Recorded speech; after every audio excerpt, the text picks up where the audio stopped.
Hi, Vicky Hamilton here, Aesthetic Blog, and I'm here with my good friend and artist, Linda Vallejo. Thanks for having me.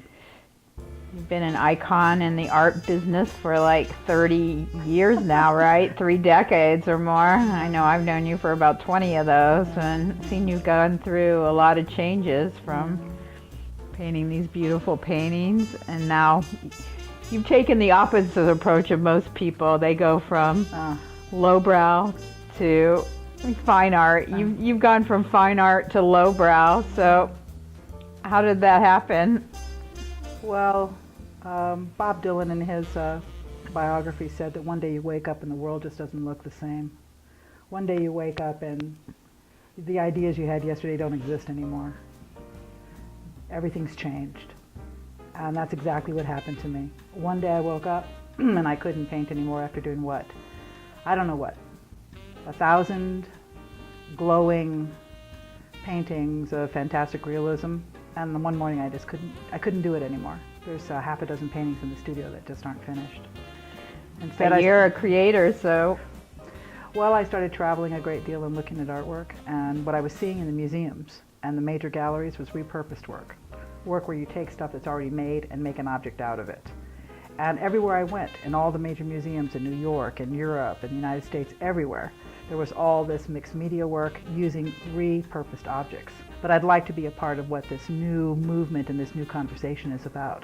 So if I made a repurposed object, what would it look like? From my personal point of view, from my cultural standpoint. And one day, when I was searching through antique malls looking for stuff, repurposed, walking through stores looking for stuff, I found the Dick and Jane primer. Pages of the antique books, you know, see Spot go, see Spot run, see Dick and Jane play. And I looked at them and I just said, I can paint them brown. Son of a gun. I can make them Mexican like me. So tell me about your process of how you make them all Mexican. I scour antique malls and thrift shops and all kinds of fairs everywhere for antique objects. And when I find something that I want to make Mexican, I buy it and then I paint it. And I'm appropriating Western culture.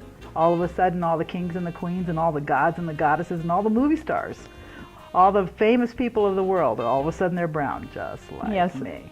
Some of my favorite are like Marilyn Monroe, because it was like when you showed me that, I didn't even realize it was Marilyn. It was such a drastic change. Yeah. So people look at them and they go, what's wrong with this? There's something wrong with this. I like it, but I'm not sure what it is. And sometimes they get pretty outrageous. You know, I went to middle school in Montgomery, Alabama in the mid-'60s. And so I was there when they integrated my high school for the first time in history. And I think that experience, those experiences, black, colored and white bathrooms, colored and white water fountains, are really the bedrock of this series. It's autobiographical. It's about my feelings. So has it made anybody angry? Oh, heck yes. Everybody, brown people and white people, everybody gets pissed off. It's really something. Because it really feels like it's taking off. I mean, I was looking through an art mag the other day and I was like, wow, Linda's got a half page, man. There she is. Yeah, it seems to be a really good conversation and people really want to talk about it. And it opens up this whole world where you can laugh about it for a minute. You know, it's kind of funny. They're kind of cute. They're kind of funny. And then all of a sudden, it's really down and dirty. And all of a sudden, it just turned into this huge confessional around images like this, painted brown. Who knew? Now they're getting bigger, as you can see from some of the stuff at the Cola Fellows exhibition. Yeah, absolutely. I love the mermaid. She's gorgeous. She's really beautiful. I found her in New Mexico.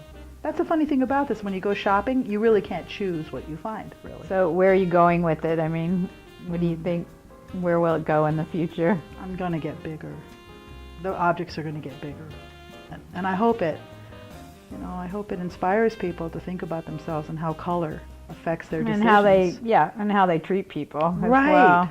Well, it goes even deeper than that, though, Vicky. I mean, as women, people judge you because you're a girl, and so how blonde. Yeah, and how sophisticated can you be? Right. Right? People judge you because you're gay. People judge you because you're too fat, too tall, too skinny, too dark, too light, because you're too old. ageism itself. I mean, there's a lot of us that we don't see. I mean, we don't see into the spirit of people. We don't see into their souls. We don't see into their creativity. We don't find their muse. We just look at them and say, wow. So when I first met you, you had a gallery. So you were in the gallery business for a while, and I know you're in a lot of museums and things now, but what advice do you have for people that are starting out in the art world? Get out there as quick as you can. Be as authentic as you can.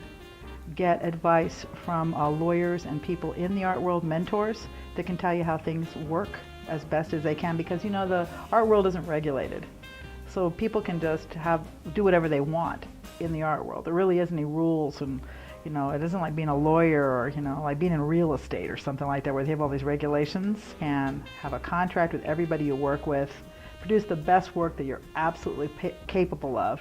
Be authentic and enjoy the moment as an artist, because a lot of what you get is the moment. That's what you get, is the creative moment, the inspiration, the idea, the fun of creation, you know, collaborating with other people that you respect and admire. That's what you get. It's like, what do you figure? 90% false fame and 10% money?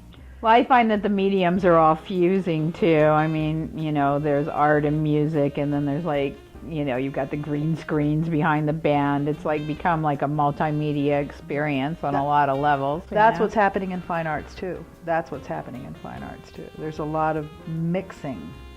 A lot of mixing going on, a lot of changes going on in terms of like purists, like being a purist and just being a painter or a muralist. I find it exciting. I mean, you know, I'm friends with some people at YouTube, so it's like I love watching that all come together, and yeah, it's fun. But you know, people who think that it's easy, it's like, who said it would be easy? You know what I mean? It's like you really have to like go out there and work it to like make it happen.